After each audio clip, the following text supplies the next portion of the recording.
Hi, my name is Nico. It's my privilege to be one of the ministers here at church, and today we're looking at Psalm 32, which if you look at it, it's a really nice journey where the psalmist has something to confess, and then he's able to do so, and he has this lovely conversation with God where he actually discovers who God is, his unfailing love, his wisdom, and ends up just praising God. And we'd like to start with the first bit of the psalm. And it's really interesting that as it starts, it seems like the psalmist can't confess. He has something he wants to share with God and he just can't do it. And there's many reasons why that might be. The psalm doesn't really tell us what it might be, but it could be that he felt he was not good enough, he's not worthy of that, or he did something that was so bad that he felt God wasn't going to forgive him. It might be that he was too proud to confess, or he felt ashamed of what he had done. It might be that he didn't even feel he needed to do that. But we see that as he doesn't confess, he says, "When I kept silent, my bones wasted away through my groaning all day long." And we see that actually not confessing had an effect on him. It affected even his physical being, his emotional being. And if we look at studies about forgiveness, we'll realize that when we don't forgive and aren't forgiven, that affects our whole life. It doesn't only affect our mind and our emotions, but also the whole of our bodies. And there's loads of studies out there, and I could spend a while talking about this because I have researched quite a few. But I'd like to just share a quote from one of the studies I found. And actually, this is a researcher who looked into the effect of forgiveness, and she did quite a few tests with many people. And this is what she says. Her name is Charlotte Van Oyden Whitfield. And she says, "Forgiveness may free the wounded person from a prison of hurt and vengeful emotion, yielding both emotional and physical benefits, including reduced stress, less negative emotion, fewer cardiovascular problems, and improved immune systems performance." So we see that the effect of forgiving is massive, and the effect of being forgiven is massive. And the Rabbi Jonathan Sachs said that one of the biggest contributions to the world society from the Jewish religion was the fact that people could be forgiven, because in those days there was no real idea of redemption and forgiveness and starting afresh. But that's what God through the Jewish nation was able to do. A few years ago, I had the privilege of going to America to a 3-week course with pastors from 25 nations. It's a really interesting experience, and every day we had these really good lecturers. Most of them were deans in different universities.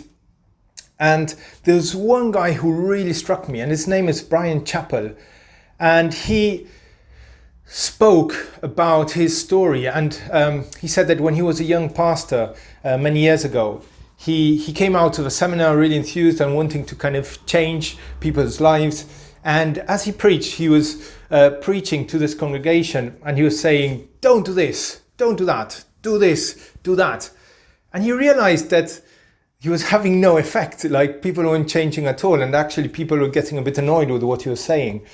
And then he prayed and started looking into the Bible, and he understood that actually that wasn't bringing any good effect. And he started preaching about the cross and about forgiveness and how God's grace invites everyone to his presence, and no matter who you are and what you've done, we're all allowed to come to God's presence and be forgiven. And he started talking about the importance of loving God and falling in love with God and falling in love with his grace and his forgiveness.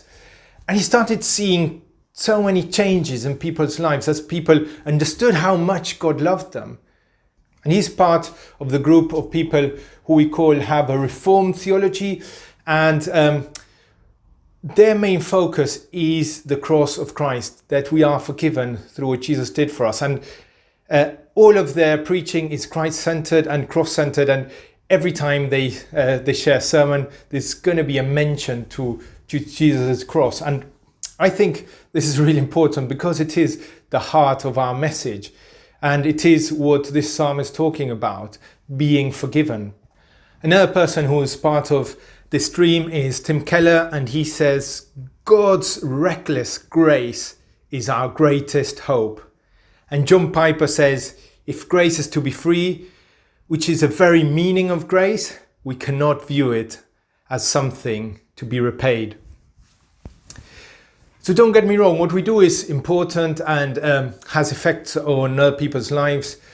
But what they're saying is that our relationship with God is not based on what we do, but on who we are.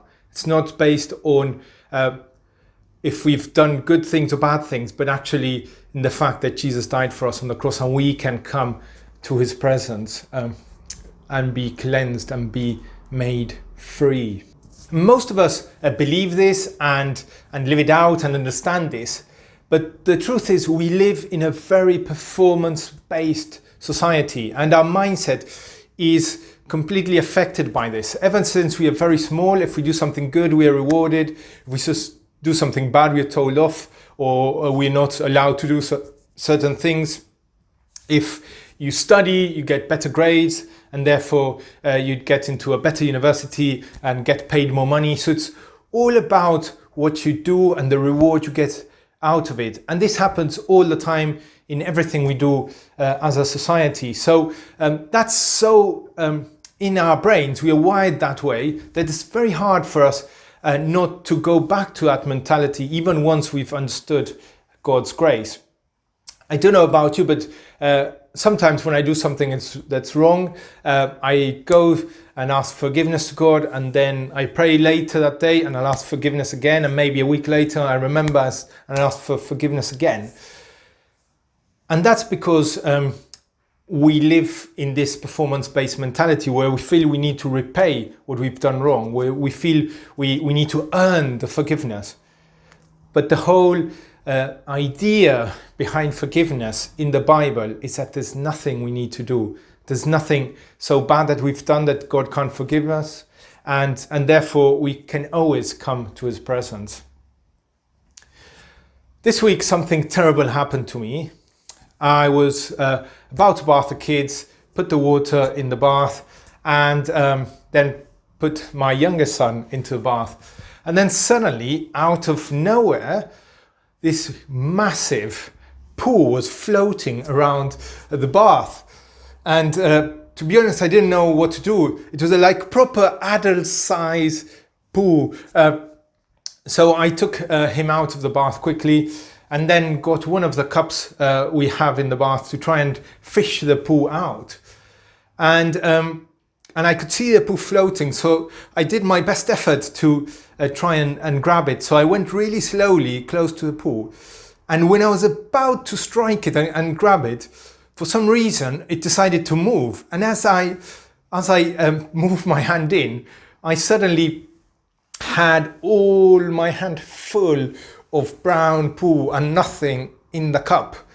I even got some poo inside my nails, and that was disgusting. But then I had to just quickly scoop all the bits out, clean the bath properly, and then bath them again. And once I'd finished kind of scooping all the poo, I washed my hands, and now we are really well trained to wash our hands. But I did like 10 times more than what you would do with coronavirus, and they were really properly, very well cleaned. But then later that day, I was going to eat something with my hands, and as I thought about it, I washed my hands again. And later on, I was going to do something else, and I washed my hands again. And that's how we work in a performance-based mentality. We feel that the first time we asked for forgiveness wasn't good enough, so we feel you have to do it many more times. But actually, our understanding of who God is should make us ask for forgiveness just the first time and know that we are forgiven. Know that there's nothing we need to do to earn God's love. So I think the problem we have is that we end up falling into a performance-based mentality in our relationship with God.